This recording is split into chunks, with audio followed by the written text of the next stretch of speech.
Give me some room. Don't contact me unless I tell you to. My girlfriend told me.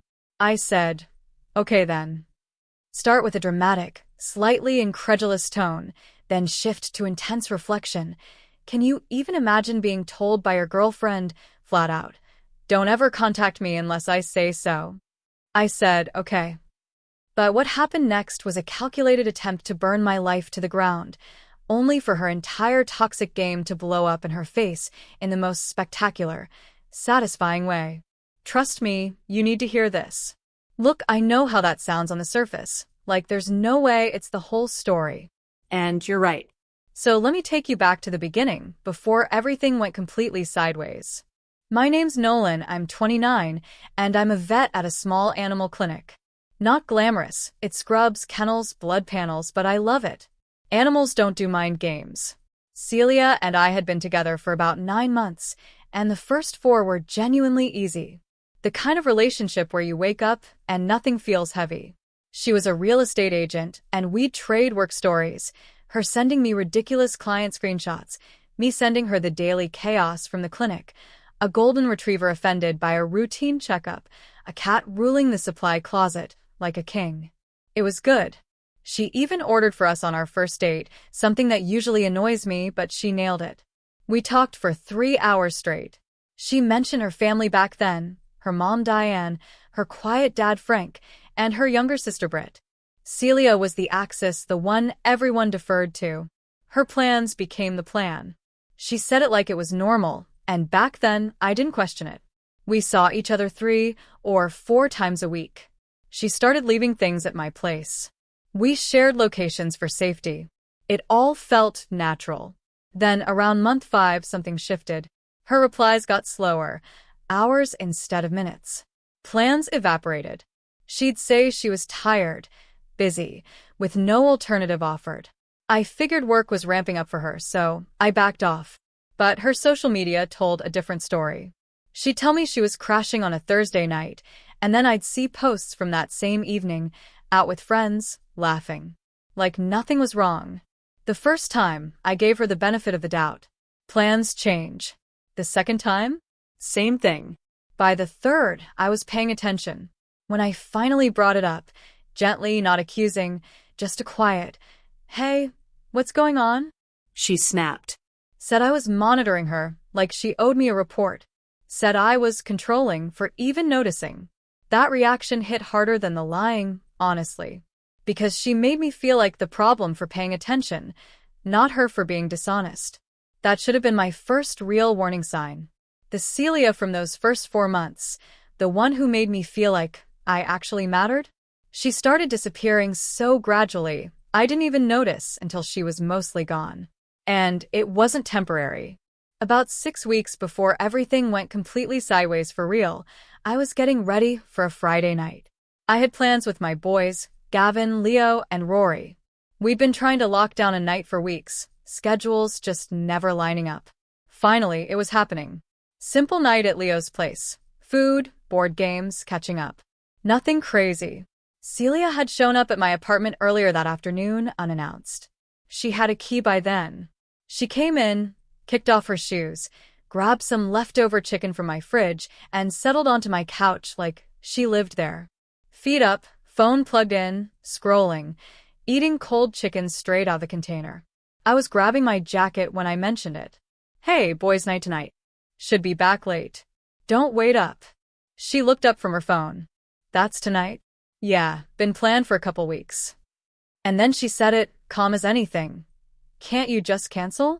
It's not like it's a huge thing. I stopped. Looked at her. She was sitting on my couch in my apartment, eating my food, asking me to cancel plans I'd made before she even showed up. It is kind of a thing, I told her. We haven't all been together in weeks. I'm not canceling. Something shifted in her expression. That look she got when she wasn't getting what she wanted. So, your friends are more important than me? That's not what I said. It's what you're showing me. What followed was about 20 minutes I've replayed in my head more times than I can count. It started with her saying I never made her feel like a priority. Then it moved to how I should be able to read the room. How a boyfriend who actually cared would adjust his schedule when his girlfriend needed him. She laid it all out, calm as hell, like she'd already decided how this was going to go. Then she said the thing. She sat up straight, put the chicken container down, and looked at me with this steady, serious expression, like she'd been waiting to drop this bomb. I think the issue is that you don't understand how this needs to work between us. I need to be the one who decides when we spend time together. When we talk. I'll reach out when I want to connect. You don't initiate contact unless I say it's okay. That's what I need. The room went silent. I could hear the fridge humming, a car going by outside. She kept going, her voice even, like she was stating some obvious, universal truth. Men are supposed to adapt to what their partner needs. That's just how it works. If you can't do that, then we have a real problem here. I stood there, jacket half on, keys in hand. Looked at her for a long time.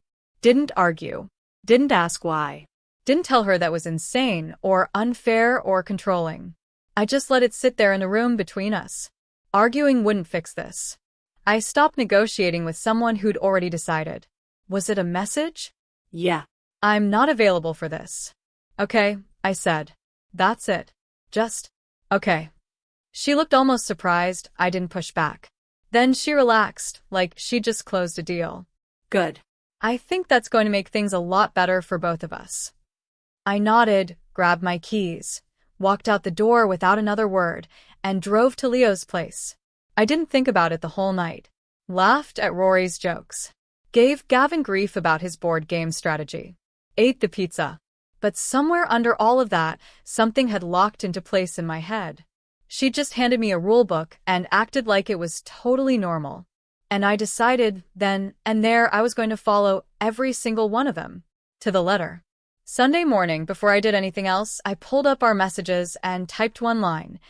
Just confirming what you said. You want to be the one to reach out first. I won't initiate unless you say it's okay. Took her about 15 minutes to reply. Yes. Don't contact me unless I reach out.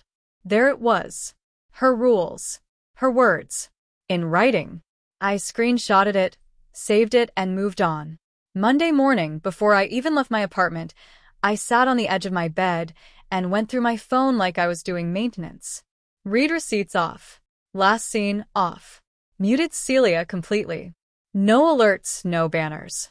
Her messages could still land, but I wouldn't see them unless I actively checked. Then I stopped. No texts, no calls, no sending her anything. Her rules, her timeline. That same week, I quietly changed my locks through the building manager. She'd had a key. Now she didn't. The first few days were harder than I expected. Not because I missed her, but because my body was so used to reaching. I'd be mid-shift at the clinic, and my hand would drift toward my phone. 3 times in 2 days, I almost sent her something before catching myself. By day 4 or 5, the silence stopped feeling like punishment and started feeling like relief. Gavin was the first person I told. We've been close since college. He's deadpan, sharp, the type who notices patterns before you do. Over coffee, I laid out the apartment scene and her rules. He listened, turned his cup once, and said, "My sister did this to my parents." Then he explained the whole golden child dynamic, the conditional love that only shows up when it's convenient, and looked at me like it was simple math. She doesn't want a boyfriend, Nolan. She wants someone on standby. Leo was next. My physical therapist friend. Calm, confident. When I told him, he just nodded. Good. Fill that time with something better. So we did. Gym at 6 a.m., Monday, Wednesday, Friday. Gavin texted at 5:15 a.m. to make sure I was up. By week 2, I was sleeping better. That low-level anxiety buzz finally started to fade. Rory, my loud, funny chef friend, dragged me to his restaurant after close, and we'd eat in the empty dining room, talking about anything except Celia. Leo started a group chat that week, just the 4 of us. Dumb messages in the middle of the day. Little relief valves. It became the center of my social life, without anyone even naming it. And I finally signed up for the woodworking class I'd been putting off. Tuesday and Thursday nights at the community center. Walt taught it. Quiet, no nonsense. We started with cutting boards. 2 weeks later, I had one I'd made myself. Rough in places, but solid. Real. Mine. By the end of the second week of going quiet, the routine was set. Gym 3 mornings a week, woodworking twice a week, dinners with the boys. The lighter feeling wasn't something I manufactured. It just showed up. About 2 weeks in, a regular Tuesday morning, I was getting ready for the clinic when I checked my phone. There were messages from Celia. Then more. The first one was casual, like nothing had happened. Hey, what's up? I finished getting ready, took my time, drove to work, got there around 8:30, sat down at my desk, and checked my phone properly for the first time that morning. 2 more messages had come in while I was driving. Why aren't you responding? Are you okay? I responded around noon after lunch. Took my full break, walked around the block, came back, and ate at my desk. Yeah, I'm good. Just been busy. Her reply came back in under 30 seconds. Busy with what? I looked at that message for a second. Felt the pull. The old habit of immediately explaining myself, accounting for every hour, justifying my existence. But that instinct was quieter now. Getting quieter every day. Not to punish her, but to break the habit of sprinting every time she snapped her fingers. I put the phone away and got back to work. Over the next few days, the messages kept coming. Different angles, different tones. Sometimes casual, sometimes frustrated, sometimes sad. Why are you acting like this? I thought we were fine. This feels really immature, Nolan. That last one almost made me laugh out loud. The person who told me I wasn't allowed to reach out to her unless she said so was now calling me immature for not reaching out? The irony wasn't exactly subtle. Around day 20, she started calling. We'd barely done phone calls even when things were good. We were texters. Now my phone would ring during shifts, during gym sessions, during woodworking class when I had sawdust in my hair. I let most of them go to voicemail. Listened to them on the drive home. One stuck with me. Started soft, almost sweet. I miss you. I just want to talk. Then it shifted halfway through, her voice getting tighter. You're doing this on purpose, and you know it. That flip from one to the other in the same message said more than either part did on its own. It wasn't that she missed me. It was that she missed being able to pull the string and watch me move. I answered one call on a Thursday evening, thinking we'd have to talk at some point. She wanted to know where I'd been. I told her I'd been busy, spending time with friends. She pushed back, said I was playing games, that the whole silence thing was manipulative. I reminded her calmly that I was doing exactly what she'd asked me to do. She didn't like hearing that. I told her I needed more time to think about things, about us, about whether this was working for either of us. She didn't like that either. Hung up without another word. After that, the calls started coming at stranger times. Past midnight sometimes. I put my phone on Do Not Disturb every night at 10 p.m. Woke up to missed calls and voicemails I didn't always listen to. Then the wrong person text arrived. Wednesday afternoon. I was on break, scrolling through my phone, when a message came in from Celia. But it wasn't for me. Not even close. Hey, can you do tonight instead? He won't be around. I read it twice. Then a third time. Stared at it for a full minute.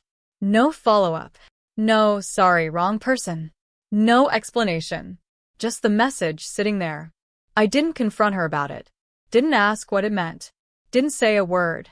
I just took a screenshot and forwarded it to Gavin, without any commentary. His reply came back in about 10 minutes. One line.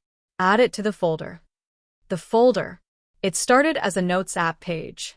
Gavin's way of calming his brain down. He'd started keeping a running document about a week before that. A shared document where he logged everything. Timestamps, screenshots, dates of calls, the pattern of how things were escalating. He did it quietly without making it a dramatic thing because that's how Gavin works. He just organizes chaos. That message confirmed something I'd been suspecting for a while. The timeline didn't line up. There were nights she told me she was exhausted, couldn't see me, needed to be alone. And now there was hard evidence suggesting she wasn't alone at all. Not with me anyway. My Gmail kicked me out one morning with a password change notification I hadn't triggered. Same thing happened to my Spotify that afternoon. Just locked me out completely. Someone had changed the password. She'd used my laptop before. Saved passwords are a real thing. Gavin flagged it when I mentioned it casually. He walked me through changing everything. New passwords on every account. Two-factor authentication turned on wherever it was available. Every change got logged in the folder alongside everything else. Friday night at Leo's place, about 3 weeks into the silence, maybe a little more. We were in the middle of a board game that had been going on for way too long because Gavin was running calculations before every single move, and nobody could stop him.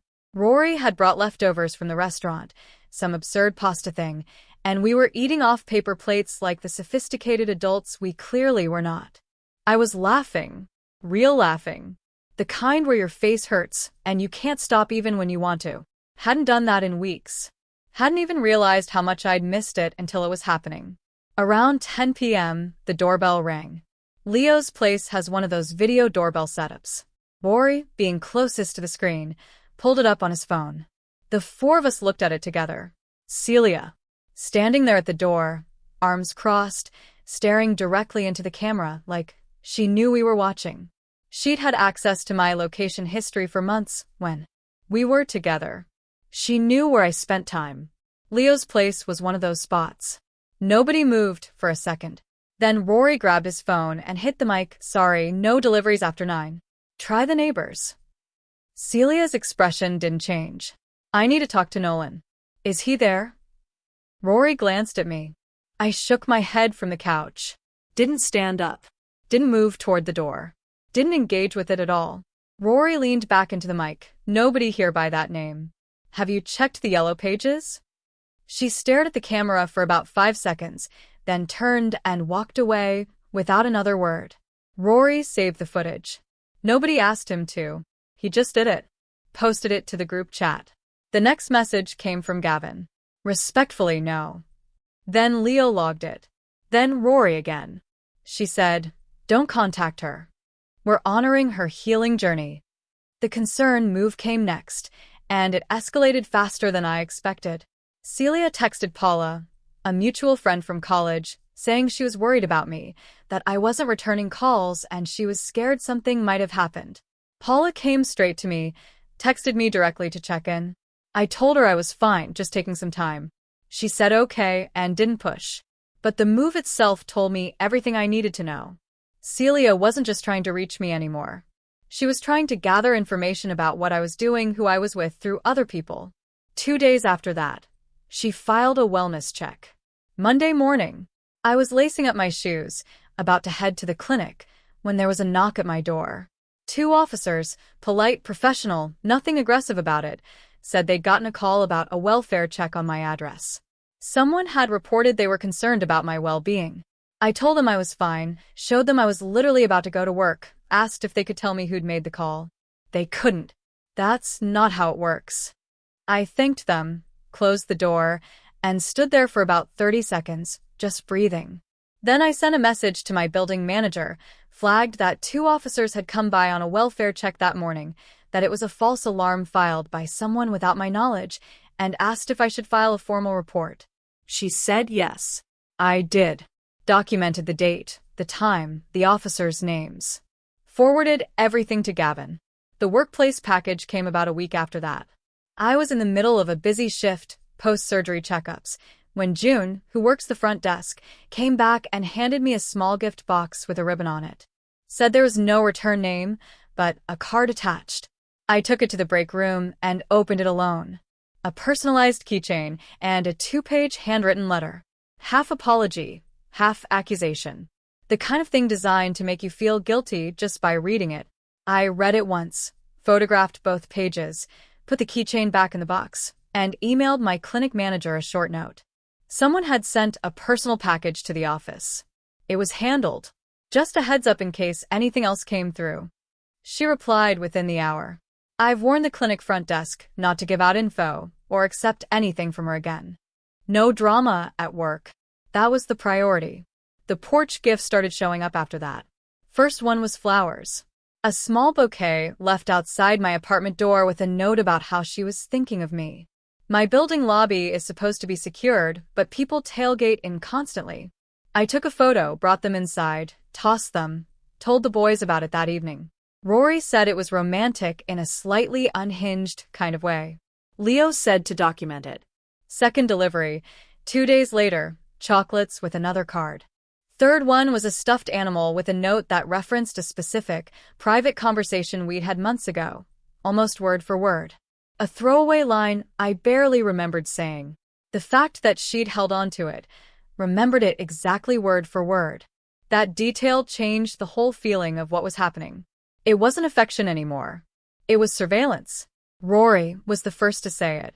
Okay, that one's not funny anymore. He was right. Leo said to stop acknowledging any of it. Don't respond. Don't engage. Don't signal that I'd received anything. Just photograph everything and keep adding it to the folder. Between that text and the wellness check, I stopped pretending there was anything left to salvage. Before that, it was limbo. That night, I ended it. Sent one message, short and final. This is over. Do not contact me again. Then I went quiet. Nothing else. Just silence and documentation from that point forward. That's when she stopped trying to talk and started trying to force contact. Gavin had the folder looking like a case file by this point. 20-plus documented incidents, time-stamped, organized by date, with context notes on each one. He showed it to me one evening over coffee at a diner near his place. Scrolled through it on his laptop. If this ever becomes something you need to take seriously, he said, you've got everything you need. I hoped it wouldn't come to that. It did. The girl squad thing didn't happen all at once. It built up over weeks, like weather changing before a storm hits. Celia had 3 close friends who got deep into everything that followed. Mira was the one who spoke in labels and frameworks. Everything was a power dynamic. Everything needed to be contextualized through some lens. She started posting about narcissistic manipulation within days of the breakup. Didn't name me directly, but anyone who knew us could connect the dots. Phrases about men who use silence as control. About women who deserve better. Jess was the chaos one. She lived for conflict the way some people lived for reality shows, except she wasn't watching it. She was producing it. She was the one constantly pushing Celia to confront me publicly. Show up at his gym, come to his workplace, force a reaction. Kaya was the content machine. Everything became material. Within a week, she was posting vague quotes about healing and recognizing toxic patterns. She pushed Celia to post, too. Crying stories, vague accusations, the whole performance. Kaya curated it like she was running a campaign. Together, the 3 of them started coordinating. Not just supporting Celia, but actively orchestrating the narrative, messaging mutual friends with a version of events that made me the villain. Timing posts to hit at the same moment. Mira drafted the captions. Kaya scheduled them. Jess picked targets. One message from Kaya, pulled up later in the leaked chat, laid it out bluntly. Post the crying one Friday evening. More people see it before the weekend. No emotion in it, just logistics. It was less about being her friend and more about running some kind of operation. Some of it landed. A few people I knew casually went quiet. One guy, who I'd grabbed food with a couple of times, sent me a weird message about checking in that felt more like information gathering than genuine concern. The story was spreading, at least in certain circles. But here's the thing about a smear campaign. It works best when the person on the receiving end reacts, gets defensive, posts something emotional, engages with the narrative, and gives it fuel. I didn't do any of that. Posted nothing. Said nothing publicly. Let it run. Around the same time, I started seeing someone casually. Her name's Asha. We'd actually met at the woodworking class. She signed up the week after I did. Ended up at the bench next to mine one Thursday evening. Funny, easy to be around, had zero interest in anything dramatic. We started grabbing food after class one night, and it just kept happening. Nothing heavy, no labels, just 2 people who enjoyed each other's company. I told Asha about the whole situation before she heard about it from anyone else. Sat her down, showed her the posts, walked her through the timeline. Her reaction wasn't fear or hesitation. It was more like, that is genuinely insane. Are you handling it okay? I was handling it fine. Better than fine, actually. And having someone in my life who just wanted to hang out and have a good time, the contrast between that and everything with Celia was almost absurd. The fake accounts showed up around week 6 of the campaign. Accounts with no history, no real information. They started commenting on old posts of mine. One of them sent a message directly to Asha. I still don't know how they found her contact, implying I wasn't who I seemed to be. Asha forwarded it to me. The point didn't need words. Leo helped her report it. Account taken down within a day. But the fact that someone had specifically gone looking for her? That was a new line being crossed, and everyone in the group chat recognized it. After that, I sent one message to Celia direct. No emotion, no explanation, just one line. Do not contact me, my workplace, my friends, or anyone I date again. Sent it once. Then I went back to saying nothing at all. The family thing resurfaced around this time, too. I hadn't thought much about Diane, Celia's mom, in weeks. But Britt texted me out of nowhere one evening. We'd been friendly during the relationship. Not super close, but not strangers. She was the quieter one in the family, the one who got overlooked. Her message was short. Something like, "Hey, I know things are a mess right now. Just wanted you to know she's always been like this with everyone. Dad actually told her to stop contacting you. Mom shut him down. Don't let any of them make you doubt yourself." I read that message 3 times. Britt had watched this exact dynamic play out from the inside her whole life. Had seen Diane defend Celia no matter what. Had been the one in the family whose needs came last when they conflicted with Celia's. And Frank, quiet, step-back Frank, had actually drawn a line somewhere in all of this. Diane had just erased it. Britt was the only person in that family willing to say any of it out loud. I thanked her. We haven't talked much since, but I think about that message more than I probably should. The public event meltdown was the thing that cracked everything wide open. A mutual friend named Dante was having a birthday gathering at a restaurant downtown. Open invite, casual, maybe 40 people. I almost skipped it. Leo talked me into going. Said I couldn't let her take every social situation from me. 2. I went, brought Gavin and Leo. Spent the first hour having a genuinely good time. Talked to people I hadn't seen in months. Laughed at stories. Ate the food. Normal stuff. Celia showed up around 10:30 p.m. I don't know if she knew I'd be there, or if it was coincidence.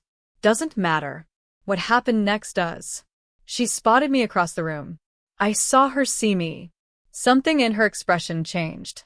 Went from surprise to something tighter. More wound up. She walked toward me.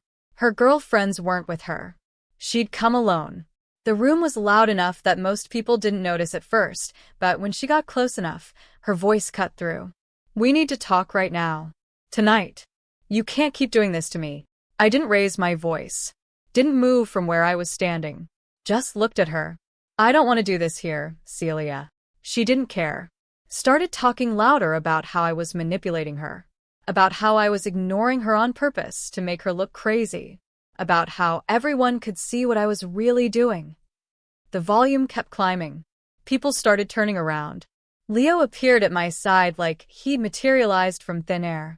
Didn't look at Celia, just looked at me and said, "You good?" "I'm good." Leo nodded once, then turned and walked calmly toward Dante. 2 minutes later, Dante approached Celia politely and let her know this was a private gathering and he'd appreciate it if she could step outside. When she didn't move, Dante asked one of the guys working the door to escort her out. The whole thing took maybe 4 minutes. Celia left without another word, but the expression on her face as she walked out wasn't anger. It was something tighter than that. Something that looked a lot like someone realizing the script had stopped working. Someone in the room recorded the whole exchange. Not me. Not any of my friends. Just someone who was watching and had their phone out. Leo made sure to get a copy. 2 days after the event, Diane, Celia's mom, texted me directly. I almost didn't open it, but I did. It was short. Said something about how Celia had been going through an incredibly difficult time because of my behavior, and with how hard things had been for her, she felt I owed some kind of compensation. The amount Diane suggested was $3,000. I forwarded the message to Gavin without comment. His reply was immediate. Screenshot that. That's the one. Then, about a week later, Jess made a mistake. She was in a group chat with Mira and Kaya, coordinating the next round of the campaign. Apparently deciding who would post what, timing it out, scripting captions. At some point, someone in that chat accidentally added a mutual friend to the thread. That friend saw everything, forwarded the screenshots to me without a word. The screenshots showed the whole operation. Mira suggesting specific language about abuse and control. Jess mapping out confrontation plans.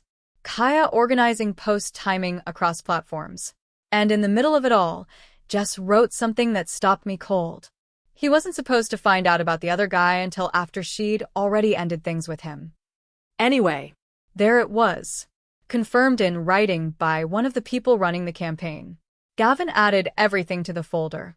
Leo read through the screenshots and went quiet for about 5 minutes. Then he said simply, "Now you've got everything you need." For about a week after the group chat screenshots came out, I didn't do anything with them. Not because I was building up to something big. Not because I was waiting for the perfect moment. I just didn't feel the urgency. The documentation was there. The evidence was there. The truth was there, sitting in a folder, time-stamped and organized. And honestly, I was tired of being part of the story at all. But then Kaya posted again. Another round of healing content. More vague accusations, more coded language about toxic men and women deserving better. It was getting repetitive, but it was still reaching people, still doing its job. So I posted once. One screenshot. No caption. No commentary. No explanation. It was the text exchange from months back, the one where I'd confirmed her rules and she'd agreed in writing. Her reply sitting right there. Yes. Don't contact me unless I reach out. That was the whole thing. No framing, no spin, just her own words, time-stamped and real. I posted it and put my phone in my pocket and drove to the gym. The response didn't need me to be there for it to happen. People started putting the pieces together on their own. The timeline, the contradictions, the fact that the person being publicly called a manipulator for supposedly ignoring someone was actually following that same person's explicit instructions to the letter. You didn't need anyone to spell it out. The receipt did the work all by itself. Some people reached out to me quietly. Not a huge group, but enough. A few of them said variations of the same thing. We get it now. A few others just went silent, which told me everything about where they stood. I didn't chase anyone down about it. didn't need to. The campaign didn't collapse overnight. Mira posted a couple more times. Kaya tried to frame the screenshot as me, weaponizing her vulnerability, which was so disconnected from reality, it almost looped back around to funny. But the energy behind it was gone. The narrative had a crack in it, and once it was there, the whole thing started falling apart on its own. I said nothing else publicly, responded to nothing else, went back to living my life. The next few weeks were the quietest things had been in almost a year. The group chat stayed active. Leo sent memes at weird hours. Rory complained about his kitchen staff. Gavin sent updates about whether the folder was still intact, which it was. But the noise around me had died down. The constant low-level buzz of someone else's drama was finally, genuinely gone. The gym became routine in a way it hadn't before. Not punishment, not trying to fix something broken, just moving my body, sleeping better, feeling stronger. Gavin and Leo were there most mornings. Asha and I kept seeing each other casually. No pressure, no labels, no one deciding when the other person was allowed to make contact. We'd text when we felt like it, make plans when it made sense. It was the easiest thing I'd experienced in a relationship in years. The anxiety didn't disappear all at once. It faded. Took time, but it did. There were mornings when I'd wake up and still feel that old tightness, that whole "am I good enough?" thing, but those mornings got rarer. And then they stopped showing up at all. 3 months passed. I was at a coffee shop on a Saturday morning, a regular spot near my apartment, the kind where the baristas know your order without you having to say it. I was sitting at a corner table, reading something on my phone, half paying attention to the people around me, when the door opened, and I looked up. Celia walked in. For a second, neither of us moved. She saw me at the same time I saw her. Her expression went through about 4 things in the space of 2 seconds.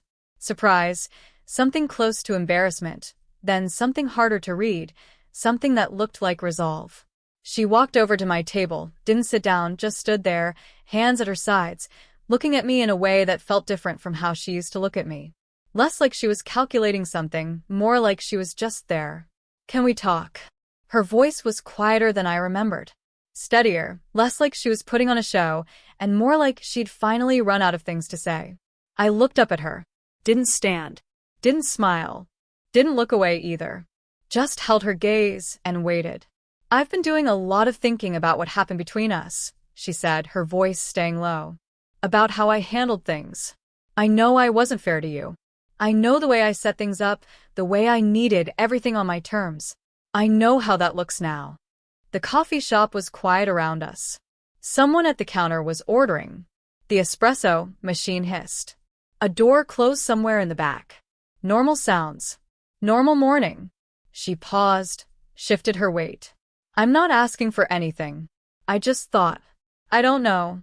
I thought maybe if I said it, you'd at least know I understood what I did." I took a breath. Looked at her, really looked at her, for the first time in months. And I felt nothing. No anger. No sadness. None of that. Just nothing. It was clear as day. I didn't care anymore. Like running into an ex and realizing you don't feel a thing. "You got exactly what you asked for," I said. Calm. Even. No edge to it. "I hope it was worth it."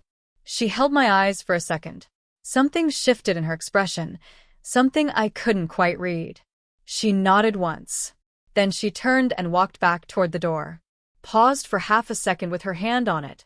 Didn't turn around. Then she pushed it open and stepped out. I sat there for another minute or two, finishing my coffee. The barista wiped down the counter. Someone else walked in and ordered something. Life just kept moving. I left a tip on the table, grabbed my jacket, and walked out into the sunlight. There was woodworking class tonight. Walt was expecting me. I had a new project to start. So, I've told you my story. I'd love to hear your thoughts on this. What would you have done in my place when she handed me that rulebook? Have you ever had someone try to control you like that? Drop a comment below and let me know. I really want to hear what you think.